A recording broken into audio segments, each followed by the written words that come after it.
Hey everyone, and welcome to This Explainer. I am beyond excited to get into this with you today, because honestly, we're diving into an absolute masterclass. We're talking about clearing out the toxic buildup in both our physical biology and our mental programming. Let's be real. We live in a world that just constantly overloads us with noise and junk. So today, we're going to learn exactly how to flush all that out. Get ready for a complete system reset. Okay, let's dive right into what we're covering. First up, the ultimate system detox. Then we'll hit resetting your physical filter, move on to the 50-year mental trap, then detoxing your daily mindset, and finally, wrap it all up with true freedom and inner peace. We've got a really fascinating journey ahead, starting with the biology before we pivot to clear out that mental clutter. Section 1. The Ultimate System Detox. The core idea here is that our modern lifestyle is just completely overloading us. We're bombarded with chemical toxins, sure, but we are equally drowning in toxic mental expectations. You really can't just fix one. It demands a complete, dual reset. Because think about it, your body and your mind are basically processing plants running 24/7. Every single artificial ingredient or drop of alcohol we consume queues up in your biological plant. But at the exact same time, every societal pressure, every expectation, all that anxiety about keeping up with the Joneses, that queues up in your mental plant. Both are waiting to be processed, and right now, for most of us, both are seriously backed up. Let's tackle the physical side first. Section 2. Resetting your physical filter. We're going to break down your body's ultimate and admittedly unglamorous but totally miraculous filter, the liver. So there are exactly 7 biological levels of liver detox. And here's the wild part. Most people are unknowingly stuck way back at level 2. They're completely unaware that their liver is overwhelmed, storing fat, and just swimming in inflammation.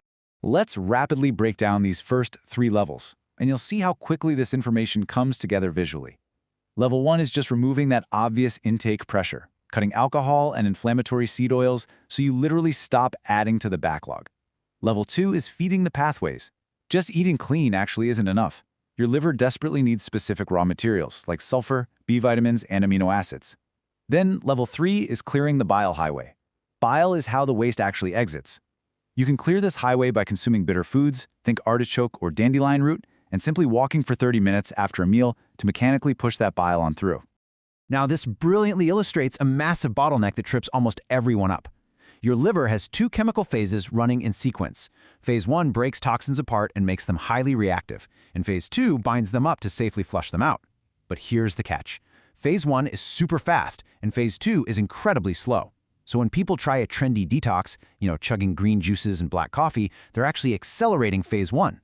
If they aren't also supporting Phase 2 with sulfur and vitamins, those highly reactive toxins just back up inside the cells, causing massive damage. You're literally just speeding up a traffic jam. All right, let's dive into the deep cellular reset levels. Level 4 hits when you do a 14 to 18-hour fast, triggering autophagy. This is where your cells literally recycle their own damaged garbage. Amazing, right? Level 5 is fat release. When insulin drops low enough, the lock on that stubborn visceral belly fat finally pops open. Level 6 is a deep immune reset. And level 7? That is all about training your liver's biological clock through consistent eating windows, which stops what researchers are now calling metabolic jet lag. Actually, let's jump back to level 6 for just a second. 72 hours. At roughly 72 hours of an extended fast, something absolutely incredible happens. A specific molecule in your cells completely shuts off, dropping the brakes on your immune system. Your body actually clears out old, misfiring, inflammatory immune cells in the liver and replaces them with brand new ones. It's quite literally a biological hard reboot. Okay, time for the pivot. Section 3, the 50-year mental trap. We're going to focus on William's story here. Because, honestly, having a pristine, perfectly functioning liver means absolutely zero if your mental filter is still clogged with toxic societal expectations. Listen to this. I spent 50 years of my life running after things that were never going to fill the hole I was trying to fill. That's William. He grew up poor, watching his dad get treated like he didn't matter. So William made a vow to be a somebody. He ground out 70-hour weeks. He got the corner office, the VP title, the fancy cars, the big house. But he completely sacrificed his family time to get there, only to eventually sit in that corner office and feel entirely empty. 50 years. Think about the tragedy of that massive number. Half a century wasted, just trying to earn the feeling of being enough through promotions and paychecks. He didn't realize until he was 73 years old that feeling worthy doesn't require anyone else's permission. He already had it. He just had to accept it. So the crucial point we really need to grasp here is this contrast. The 50-year chase is a total trap. It's moving finish lines and it's providing financially while being emotionally completely absent. Real freedom, that's the exact opposite. It's being present, it's knowing you're enough right now, and staying totally unbothered by the external noise. Which brings us to Section 4, Detoxing Your Daily Mindset. How do we actually stop ourselves from making William's 50-year mistake? We need some rapid-fire, actionable wisdom to keep our daily mental filters squeaky clean, pulling from the 100 laws of life. To keep that mental filter clear, we've got to adopt some hard-hitting laws. And as you can see laid out here, things move fast when we just look at the core actions. Trust actions over words. Master yourself for true power. And notice that relationships category? Avoid gossip, because it literally poisons the mind. Just like we cut seed oils to help the liver physically, we absolutely have to cut mental poisons like gossip and envy to clear out the mind.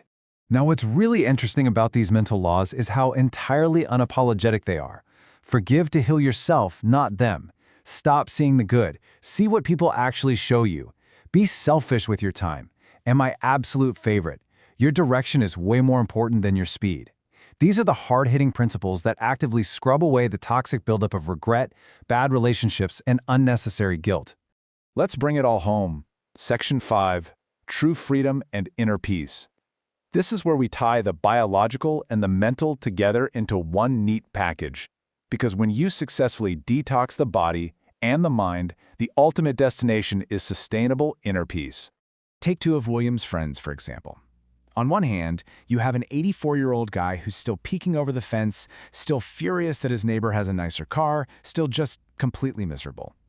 On the other hand, you have 86-year-old Earl. Now, Earl lives in a small apartment on a fixed income, but he is peaceful, he's present, and he wakes up entirely grateful every single day. Earl's philosophy is so simple yet so powerful. He says, "I spent 60 years trying to be somebody. Now I'm just trying to be here, and it's so much better." That hits hard, doesn't it? True freedom is an inside job. It's when external circumstances, like your neighbor's fancy new car, or other people's opinions, simply do not bother you anymore. And here's the kicker. The fear leaves when you change. William honestly thought that paying off his mortgage at 58 would finally cure his anxiety. Spoiler alert, it didn't. He just swapped it out for worrying about market crashes and healthcare. The fear doesn't leave when your external circumstances improve. It only leaves when you decide that you are okay today, regardless of what tomorrow might bring. So that leaves us with a final, absolutely vital question for you to chew on. What is your "I'll be happy when"? And what would actually change in your life today if you stopped postponing your living and just decided that you are enough right now? I'd love for you to share your moving finish lines down in the comments. Take a deep breath, reset those biological and mental filters, and recognize that everything you are desperately looking for is already right inside you. Thank you so much for joining me for this explainer, and I'll catch you on the next one.